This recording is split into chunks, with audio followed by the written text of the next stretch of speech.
Hello friends.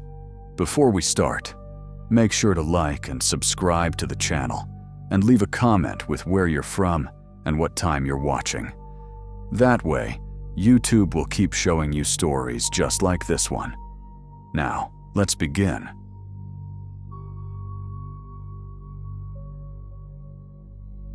The old Hawthorne State Asylum had been abandoned since 1984. But in April 2018, I somehow managed to get permission to spend 3 nights there for a documentary I was working on about experimental psychiatric treatments in mid-20th century America. At that time, I was 36 years old, living alone in a cramped apartment in Portland, freelancing just enough to cover rent. My life had shrunk down to a few essentials: camera gear, editing drives, and shelves stacked with dusty medical books. Ever since college, I'd been chasing obscure stories, the kind that make people lean in when the lights go out. The darker the past, the higher the clicks. That's just how online documentaries worked. Hawthorne had caught my attention because of a man named Dr. Malcolm Greer, a psychiatrist who'd conducted neural synchronization experiments in the 1950s. His methods supposedly treated schizophrenia by retuning the electrical rhythm of the brain. Most of his research vanished after a patient, Eliza Harrow, died under unclear circumstances in 1957. And that's where my obsession began. I arrived at the asylum on a Wednesday afternoon with 2 duffel bags, cameras, 5 audio recorders, spare batteries, cables, and enough protein bars to last me 3 nights. The caretaker, a thin man named Richard Hale, gave me the keys and a stern warning. "Stay out of the West Wing after dark," he said. "That's where the power still flickers sometimes." Nobody knows why the main structure looked every bit like a haunted cliché. 4 stories of decaying red brick, with ivy strangling the windows and a clock tower frozen at 3:47. But inside the treatment ward, things were eerily preserved. Room B214 was where the procedures took place. The old restraint chair still stood in the center, bolted to the tiled floor. A wall of electrical dials and switchboards remained intact, their labels faded but legible. And behind a thick observation window, sealed with some kind of hardened resin, was the old monitoring room, where doctors would watch patients through the glass. That room, according to the building's blueprints, had been permanently sealed in 1958, 1 year after Eliza Harrow's death. My plan was simple: set up the recorders, let them run overnight, and hopefully capture some atmospheric sounds. I placed 1 recorder on the tray beside the chair, 1 on the window ledge overlooking the courtyard, 1 in the hallway, and 1 near the nurse's station. The 5th one stayed with me as backup. While setting them up, I noticed something strange: scratch marks on the inside of the sealed observation window. Long, uneven gouges, as if someone had been trying to claw their way out. The resin around the window was yellowed with age, cracked like dried honey. That night, I decided to sleep in what used to be the doctor's lounge, about 40 feet down the hall. I wanted to stay close enough to monitor the recorders, but far enough to not hear every gust of wind. Around 2:15 a.m., I woke up to what sounded like footsteps above me. The floor above had collapsed years ago. There was nothing but dust and rotten beams up there. I told myself it was raccoons, or the wind, or old pipes expanding. That's what every rational part of my brain screamed. But something didn't fit. The next morning, when I went to retrieve the recorders, I noticed the one at the nurse's station was lying on the floor. It had been recording all night, but the battery was nearly dead despite being brand new. Back in the lounge, I transferred the audio to my laptop. Most of it was the usual: distant creaks, rustling air, maybe a rat. Then I reached the file from the recorder in room B214. At exactly 3:47 a.m., a woman's voice whispered through the static. barely audible, but clear enough to make my stomach twist. She was reciting names. Eliza Harrow, George Finch, Mary Lowe, Thomas Baird. Each name matched the patients from Dr. Greer's treatment logs. But then, after nearly 2 minutes of this ghostly roll call, she said, "Daniel Mercer. That's my name." I froze. I'd never shared my real name publicly. I always published under Dan Myers. My applications, my contracts, even the caretaker. They all had the alias. The voice continued for a few seconds, fading into silence. I replayed it again and again. The quality was strange, distant, as if underwater, yet unnervingly clear. On the hallway recorder, 5 minutes before the voice began, I heard the faint sound of a door opening. Not forced, just smoothly unlocked and opened. The nurse's station recorder had captured something else. A metallic tapping. Slow and rhythmic, like fingernails on a steel table. It started at 3:42 a.m. and continued for almost an hour. I spent most of the day researching my printed notes again. There was no mention of any female assistant working with Dr. Greer. Only 2 male orderlies and a nurse named Calvin Dorr. But scribbled in the margin of one scanned report from 1957, I noticed a pencil note I hadn't seen before. LG knows about the mirror recordings. LG, the only woman in any related file, was Lillian Greer, Malcolm's wife. I'd found her name once, on a marriage certificate, but no records of her employment. As dusk fell, I debated leaving. I had enough footage, enough creepiness for a good short doc. But something about that voice saying my name, I needed to know how. So I stayed for the second night.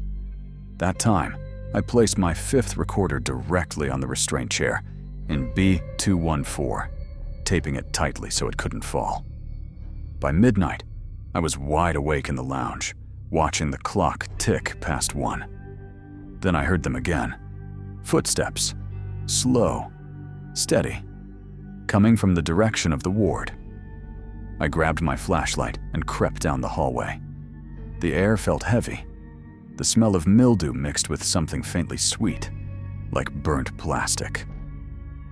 The red lights on my recorders blinked faintly in the dark. When I reached the door to B214, I froze. The 5th recorder, the one taped to the chair, was on the floor, still recording. The tape was torn cleanly in half, and on its screen, the timestamp read, April 11th, 2018, 3:47 a.m.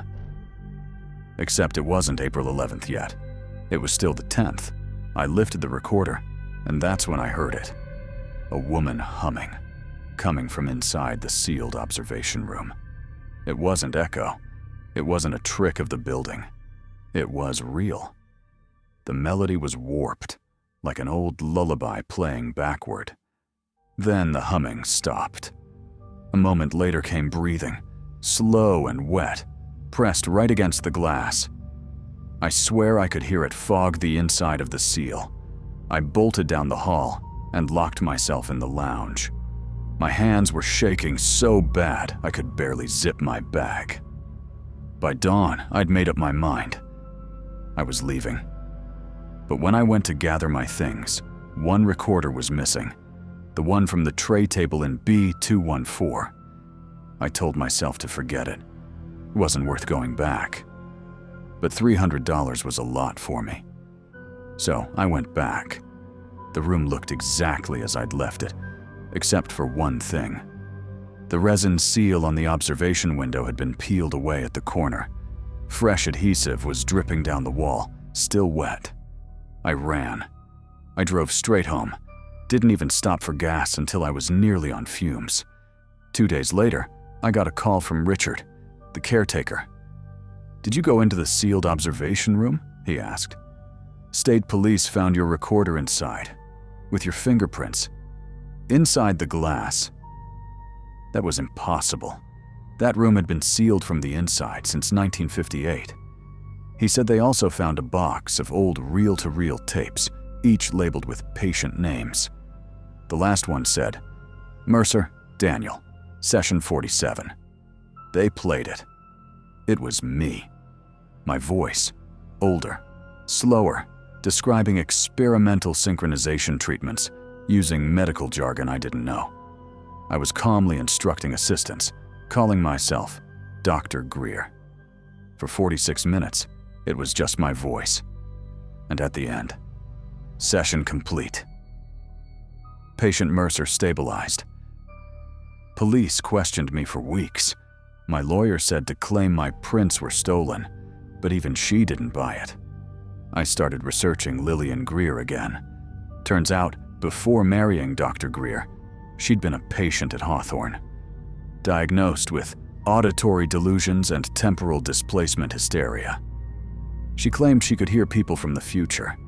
In her last recorded evaluation, she mentioned the man with the microphones who's coming to finish my husband's work. She died in 1958, the same year they sealed the observation room. The report said she'd electrocuted herself while trying to use Dr. Greer's synchronization equipment alone.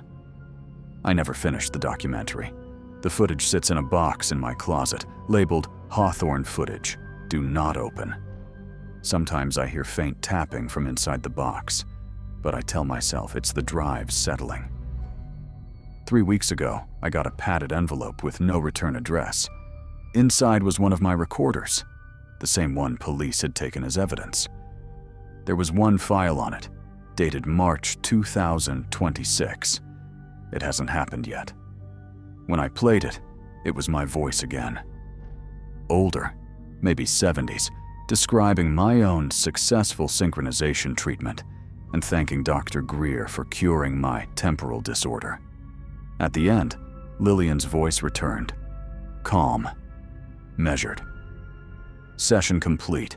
Patient Daniel Mercer, admitted April 2018, discharged March 1958. Riverside Memorial's West Wing had broken air conditioning that summer of 2015. But at our hospital in Asheville County, it was the East Wing that felt like hell on earth. The vents barely worked, the walls sweated humidity, and 12-hour shifts felt like 20. I'd been a psychiatric nurse for 11 years, and most days blurred together. Names, diagnoses, medications, outbursts. But one patient still visits my mind when the hallways go quiet after midnight. Her name was Evelyn Marks. She came in that August, brought by her husband Michael, who looked like a man hollowed out by months of sleepless nights. Evelyn was 35, an architect who had once designed half the city's modern buildings. But that day, she looked pale and disconnected, staring at nothing in particular, while Michael explained to our intake officer what had happened. He said he found her sitting fully clothed inside their empty bathtub, hands folded over her chest, whispering, "I need to get used to the stillness before they close the lid." The paperwork called it dissociative identity disturbance with depersonalization, but no diagnosis ever really captured what Evelyn was. When I first met her during assessment, she told me, without hesitation, that she had died 3 years ago in a bridge accident, and that the Evelyn sitting in front of me was just something left behind. A memory pretending to breathe. She even carried laminated newspaper clippings of random car crash victims, pointing at their faces one by one and saying, "That's me." Or it was most patients like her drift in and out of reality. But Evelyn spoke about death the way most people talk about the weather. Calm, certain, unbothered. Her psychiatrist, Dr. Leonard Hales, had been treating her for 2 months when he brought up his new treatment idea, something he called immersive death exposure therapy. That meeting still sits heavy in my memory. The buzzing fluorescent lights above the conference table, the stench of burnt coffee, and the way my supervisor, Mary Ann, kept tapping her pen nervously while Hale spoke. He proposed taking Evelyn down to the hospital's morgue to confront the difference between what was dead and what was living. If she sees it long enough, he said, her brain may correct itself. It's radical exposure, but it works in trauma inversion. He had charts, journals, and even a research reference from a medical institute in Phoenix. It sounded scientific enough to convince the board. Evelyn's husband signed the consent papers. Tears had smudged the signature line. The first session was a Monday morning. I was assigned to accompany them since Evelyn had started trusting me more than the others. The morgue was in the sub-basement, down a narrow hallway that reeked of cleaning chemicals and damp cement. Water pipes lined the ceiling, dripping onto cracked vinyl tiles. The medical examiner, Dr. Coleman, met us at the steel door, his expression somewhere between unease and disgust. Evelyn walked between us quietly, humming something that sounded like a lullaby played in reverse. When Coleman unlocked the door and the cold, preservative air rolled out, she actually smiled. "It smells familiar," she said. "Like home." The morgue had 8 metal tables. 3 were occupied, sheets over still shapes. The fluorescent lights flickered slightly, tinting everything an unnatural bluish gray.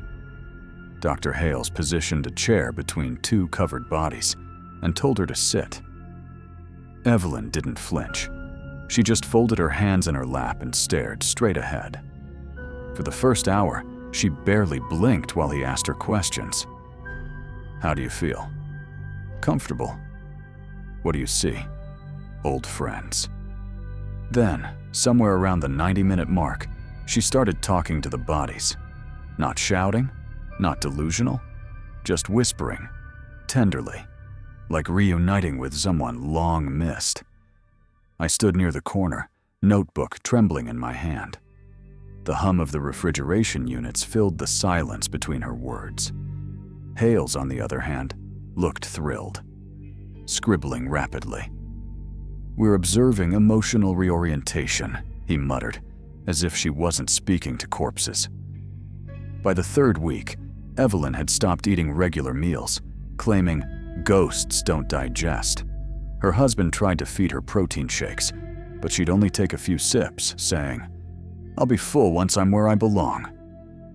The session stretched to 3 hours, and somehow, Hales got approval to leave her alone in the morgue for observation periods. He monitored through the security feed, reviewing behavioral data from upstairs. One day, while I sat near the loading dock on break, I heard faint sounds from the ventilation grate above me. Wet, rhythmic noises, like someone inhaling through water. I ran downstairs. Evelyn was pressing her face against a sealed body bag, breathing in deep, slow pulls through the plastic. Her eyes half rolled back. When we pulled her away, she said calmly, "I just wanted to remember the scent." I used to smell like this before they brought me back. Dr. Hales called it breakthrough identification with mortality. I called it insanity. Things deteriorated fast after that. Evelyn's skin tone shifted, grayish, translucent. Not sickly, but wrong. Her movements slowed, like she was dragging herself through water. Her husband stopped coming. She told him the man he was talking to wasn't real. "You're just an echo," she'd said. "The real Michael is asleep next to me downstairs." Even the other patients avoided her. They said she smelled like preserved skin. She bathed twice a day, sometimes 3, scrubbing until her arms bled. The smell never went away. Hales increased her sessions to 4 hours, bringing in newly arrived cadavers for her to compare physicalities. I once caught her tracing a dead man's jawline with her fingertips, whispering, "They don't pretend down here." Then came the night that ended everything. I was called in at 2:11 a.m. by security. The morgue door was propped open with a gurney. The surveillance feed showed Evelyn walking calmly through the corridor, barefoot, hospital gown trailing behind her like a shroud. Inside, she was lying on one of the empty steel tables, arms crossed over her chest. Her skin temperature was 76 degrees Fahrenheit, too low for life, too high for death. Her pulse, 40 beats per minute, breathing shallow and spaced apart. It took 4 of us to move her. Her limbs were stiff, rigid as if rigor mortis had set in. Dr. Hales rushed in, furious about the breach, yet visibly fascinated. He called it Stage 4 suspension state.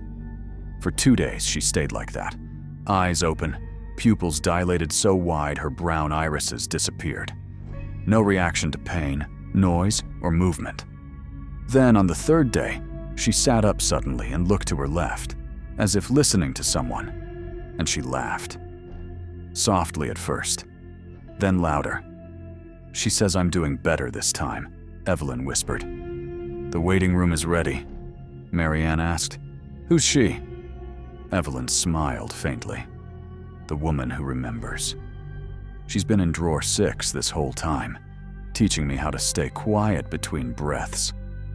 After that, the administration shut everything down. No more morgue sessions. Hales's privileges were suspended. But it didn't matter.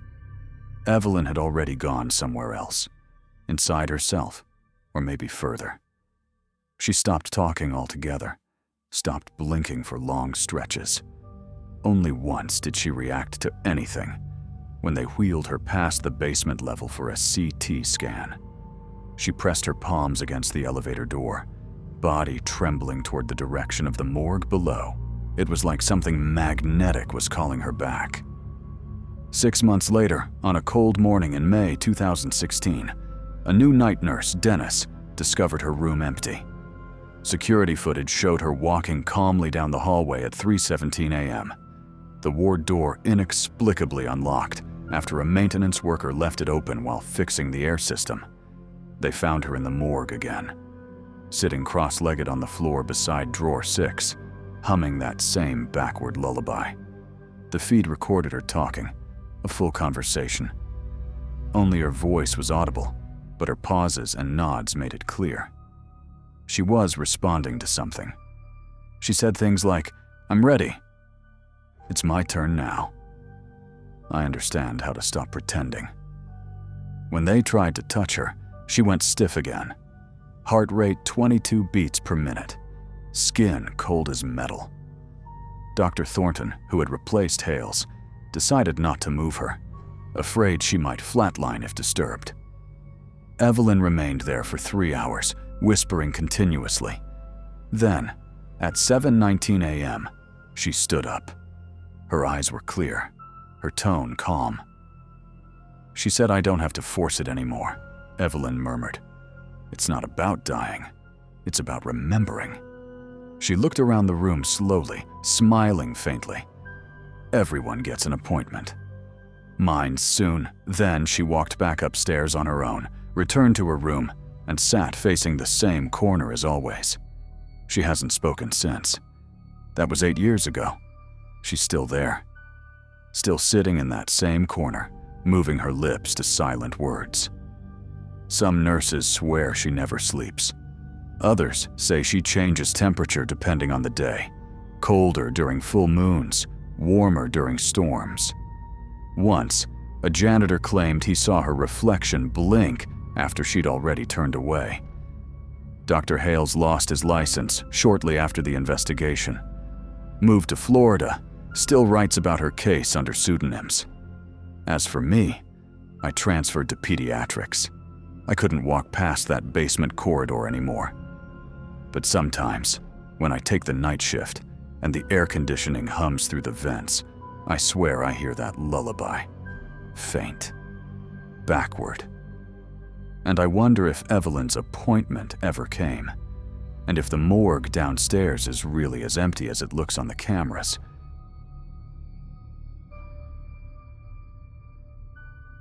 That autumn of 1984 changed everything I believed about psychiatric care.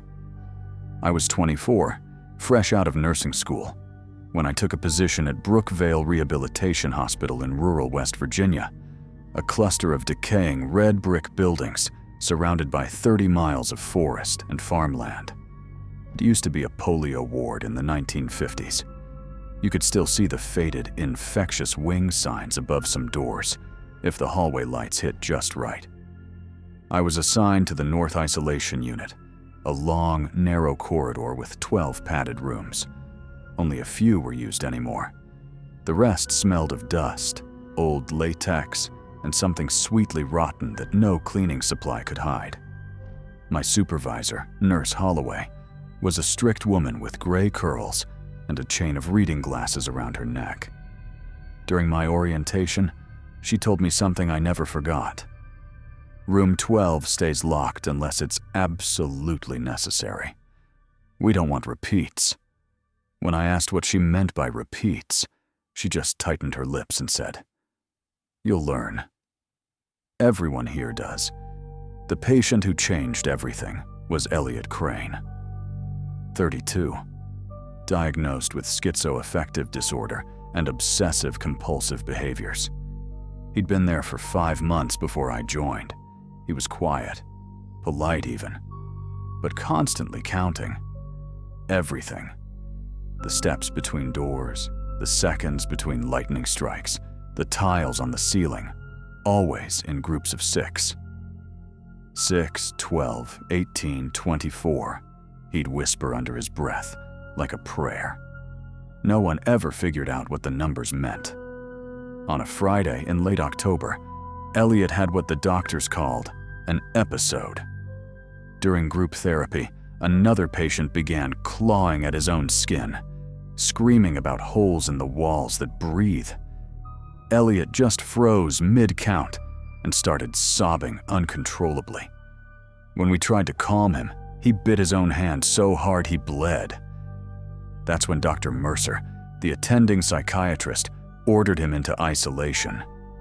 I thought it was unnecessary. He wasn't dangerous, just terrified. But I was new, and new nurses didn't argue with orders. The storm that night was vicious. Wind howled through the trees, like the building itself was groaning. Power lines outside the property swayed, and the lights inside flickered every few seconds. Around 7 p.m., I helped orderly Frank Dillard escort Elliot to room 12, the same room Nurse Holloway had warned me about. He didn't fight. He just kept muttering, "Not that room. Not that one." Over and over, his voice cracked like a child's. Room 12 had thick gray padding on the walls, an overhead light caged in wire mesh, and a drain in the floor that no one ever talked about. The air inside always felt colder than the hallway, like the temperature dropped just a few degrees when the door opened. Protocol required removing his belt, shoes, and personal items. Elliot didn't resist. He even folded his shirt neatly before handing it to me. His eyes, though, never left the ceiling light. "They come through when it hums," he whispered. I didn't ask what that meant. I wish I had. At 8:45, lightning struck somewhere near the property, and the power went out completely. The backup generator sputtered for half a minute before kicking in. The whole facility buzzed with uneven light, some halls bright, others pitch black. By 9:30, the generator was already failing.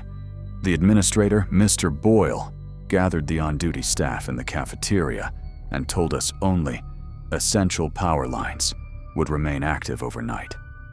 Someone asked about the North Isolation Unit. Boyle waved his hand. "Those rooms are self-contained. The patients are safe. Leave them be until morning." I wanted to argue that we had just locked Elliot inside, but Boyle cut me off. "If he's restrained, he'll be fine. Those walls could survive a hurricane, so we left him there." Midnight.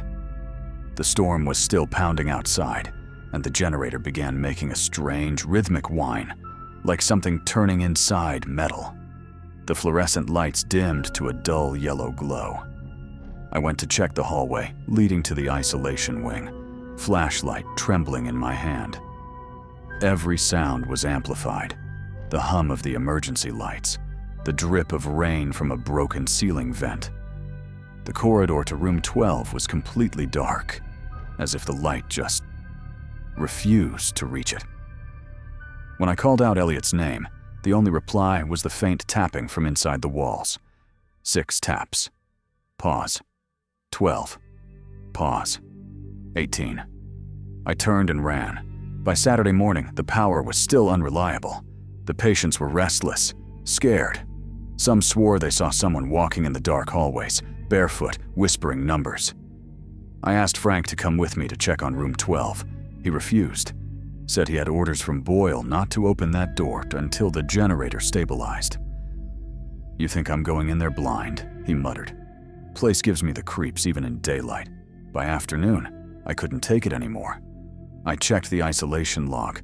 My signature was the last one. No one had entered room 12 since we locked Elliot in.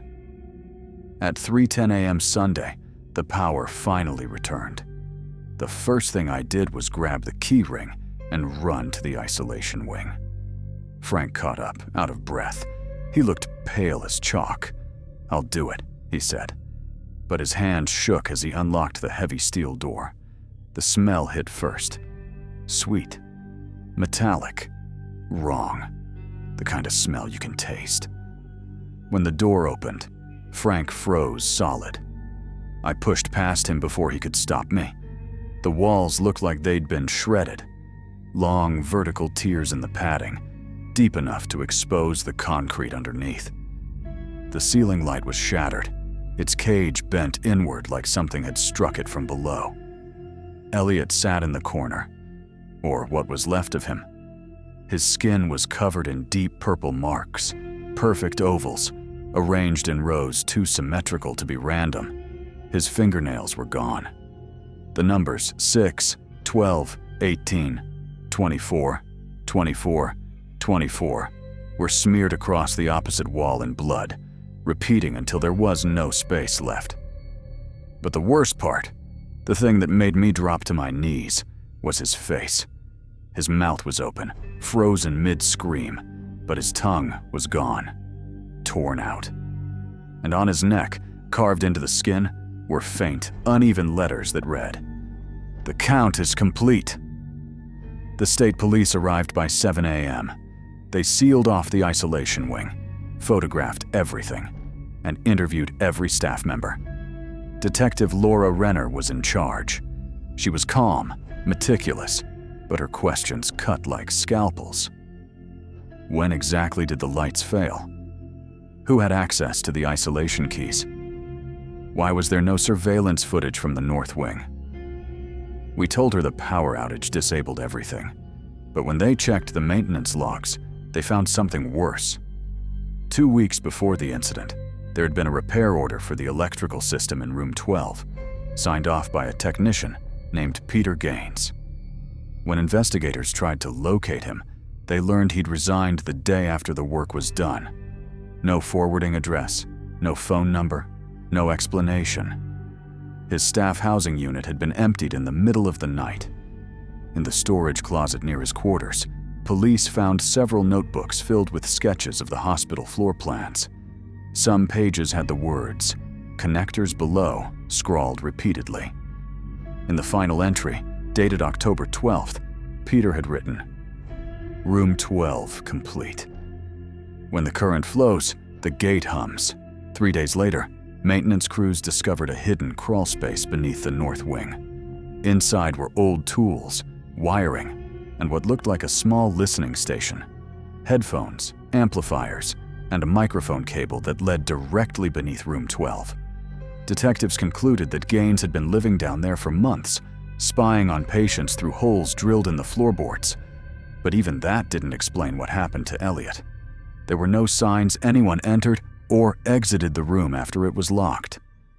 The electronic logs showed the door sealed Friday night and untouched until Sunday morning. The official report called it self-inflicted trauma during psychotic episode. No one believed that. Brookvale Hospital shut down the following spring, officially due to financial strain and infrastructure issues, unofficially because no one would work there anymore. Patients were transferred out. Staff quit in waves. I left the state 2 months later, but I came back once, 5 years afterward, when they were tearing the place down. The demolition crews had already gutted most of the wards, but the isolation wing was still standing. The door to room 12 was sealed with heavy chains. Through a small gap, I shone my flashlight inside. The walls were bare concrete now, the padding long removed. But the far wall still had faint stains. Numbers etched into the surface as though the paint itself remembered. 6, 12, 18, 24. And near the ceiling, just above where the light fixture used to be, something shimmered. Thin, metallic wiring embedded into the plaster, almost pulsing when my light hit it. As I turned to leave, the generator shed outside kicked on, even though the building had no power lines connected anymore. And from inside, room 12 came a low hum. 6 seconds long, then silence. I didn't look back. Some rooms should never be opened again, and some counts should never reach their end.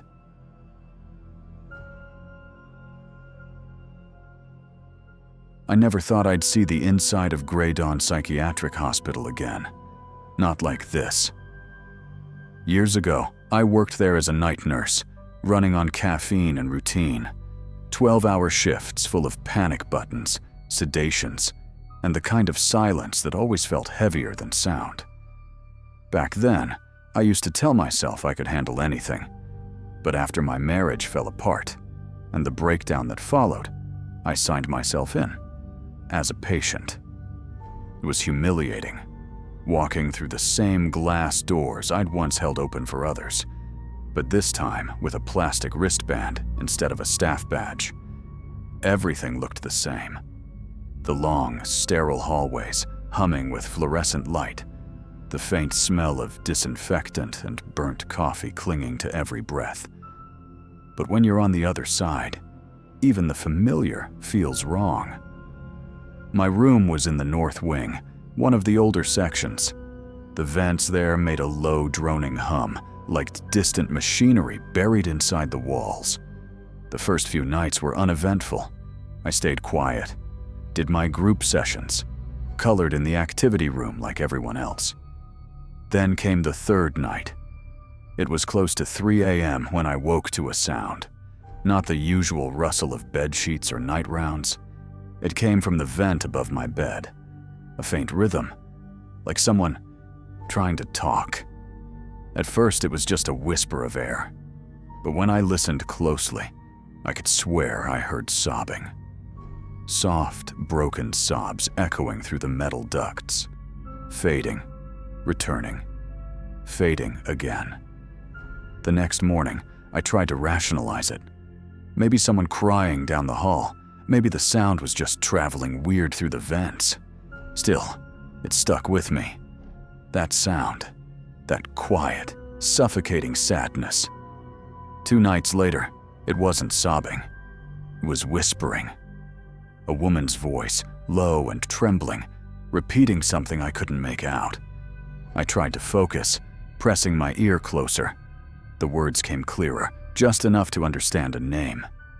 Dr. Monroe. Please stop. My stomach dropped. Dr. Edwin Monroe. The name meant something. He was the hospital's chief psychiatrist years ago, long before I joined. I'd only ever heard stories about him from old staff, something about a patient study gone wrong in the early 2000s. But Dr. Monroe had died in a car accident nearly 2 decades ago.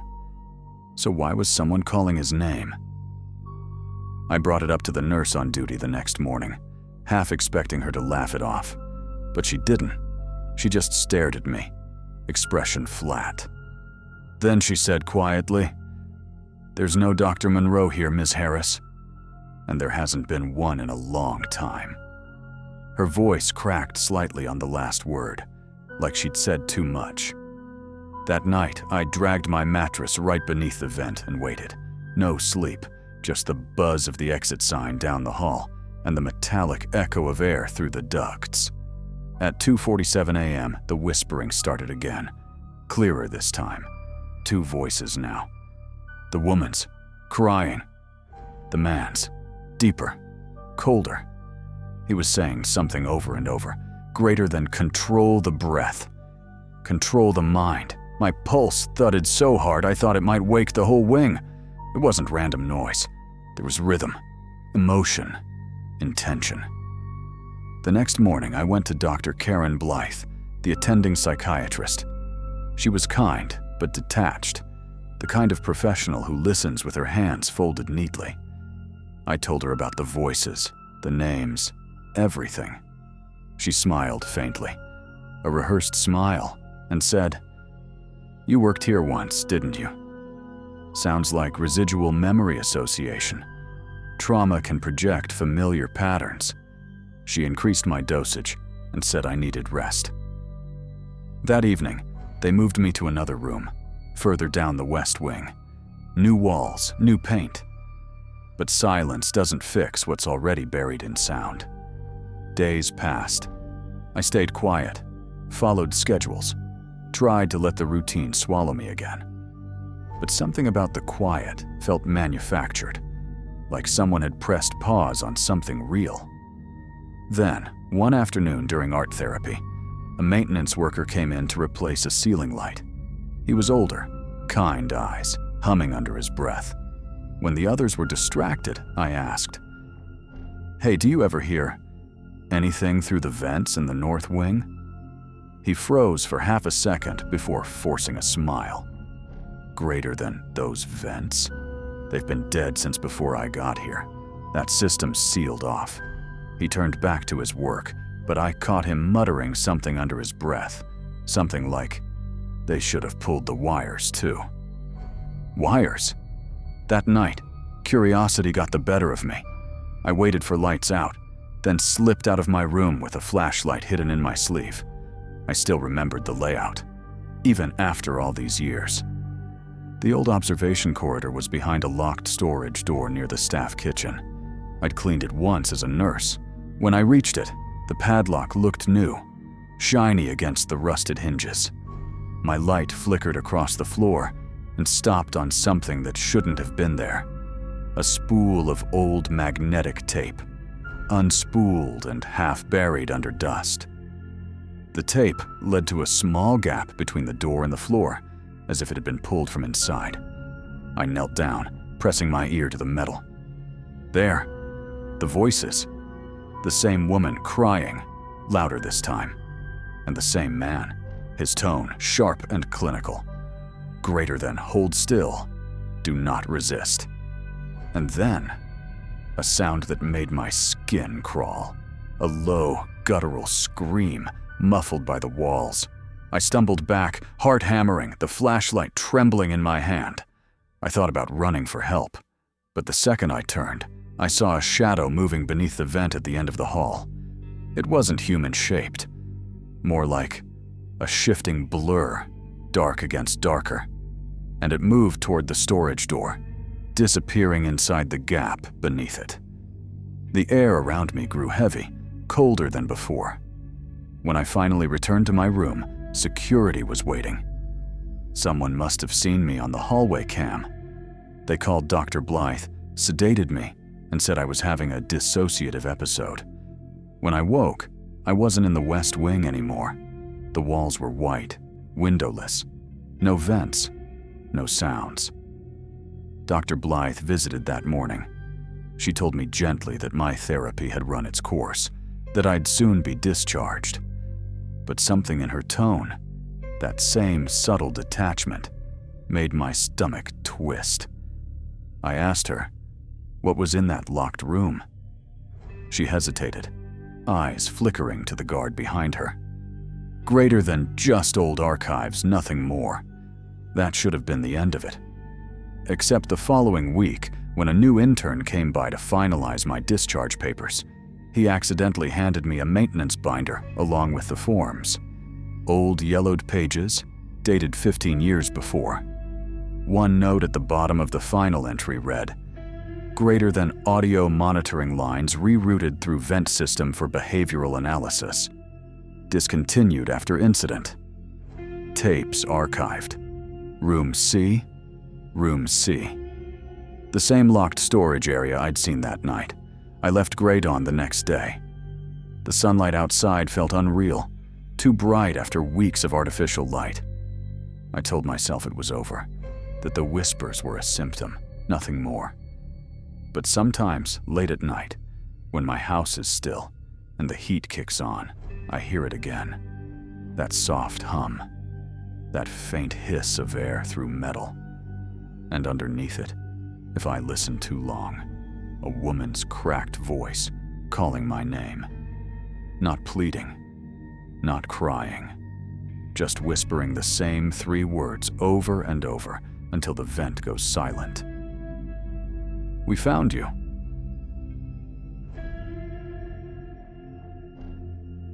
The hospital cafeteria always smelled the same. A mix of bleach, overcooked peas, and something metallic that lingered no matter how many times they mopped the floor.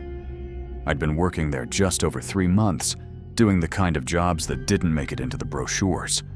Cleaning trays, refilling sanitizer stations, pushing supply carts down endless hallways.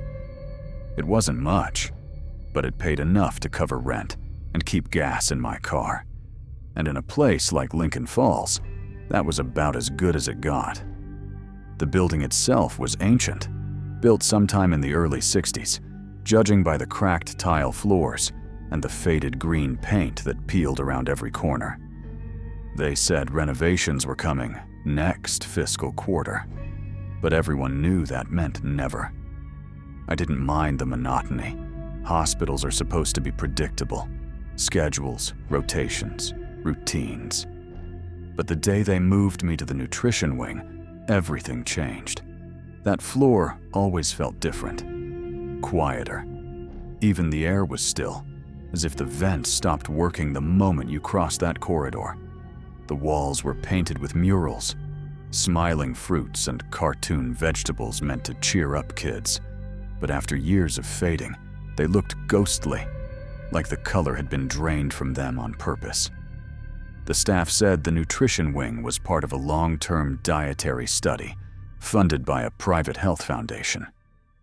Most of the patients were children, pale, quiet, and oddly emotionless.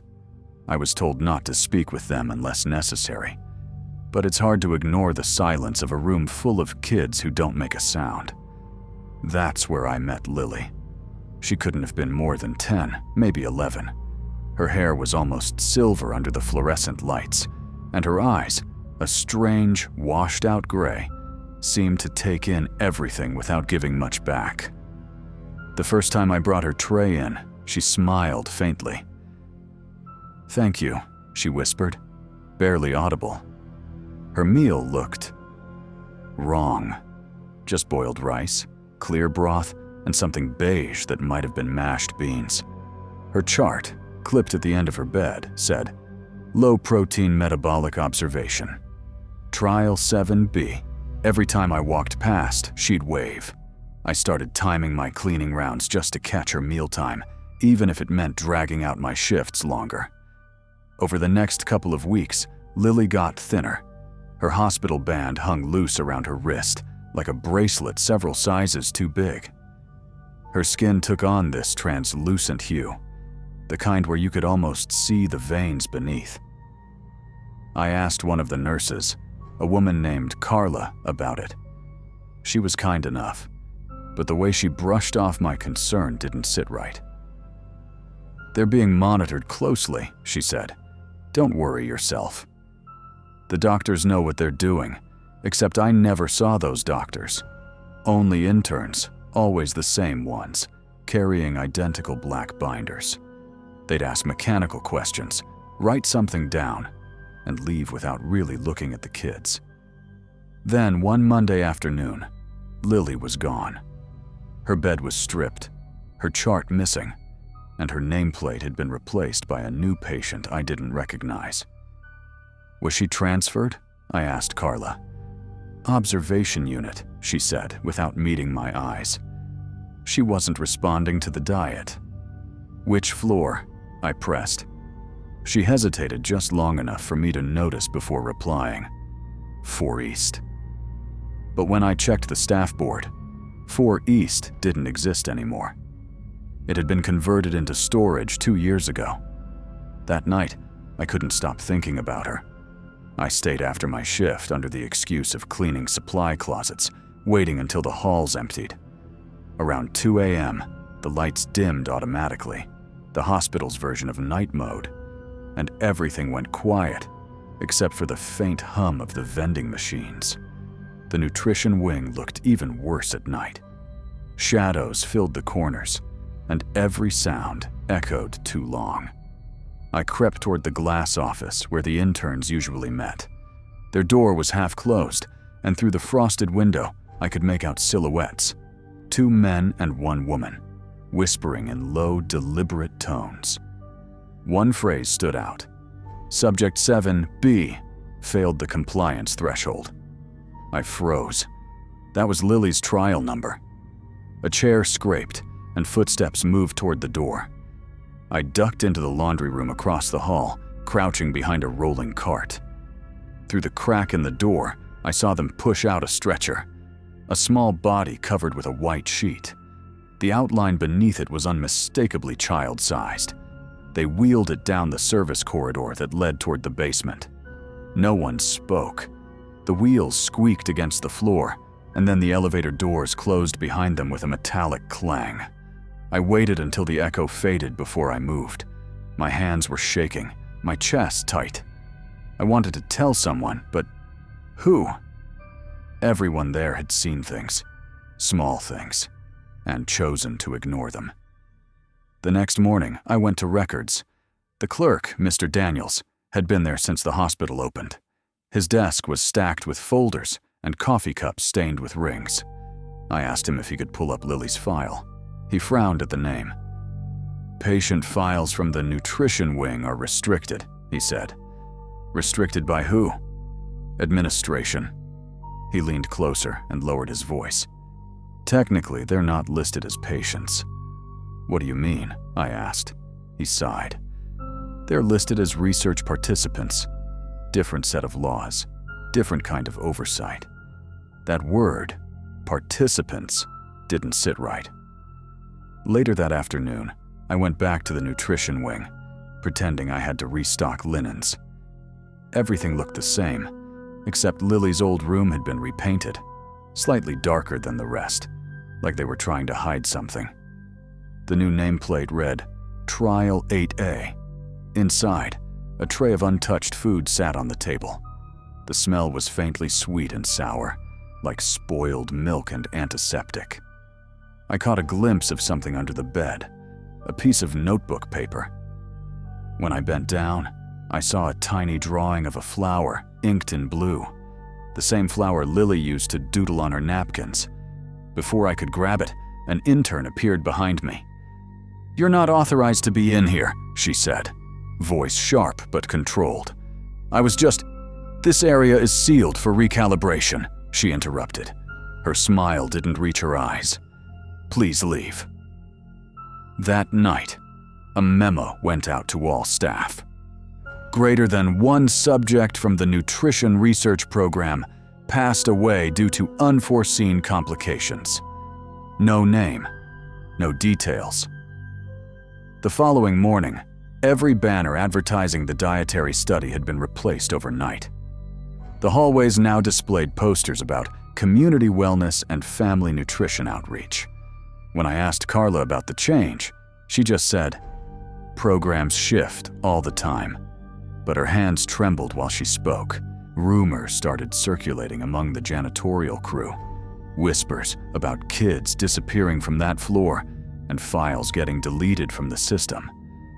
One of the older custodians told me he'd seen sealed crates being moved into the old surgical wing late at night, escorted by security.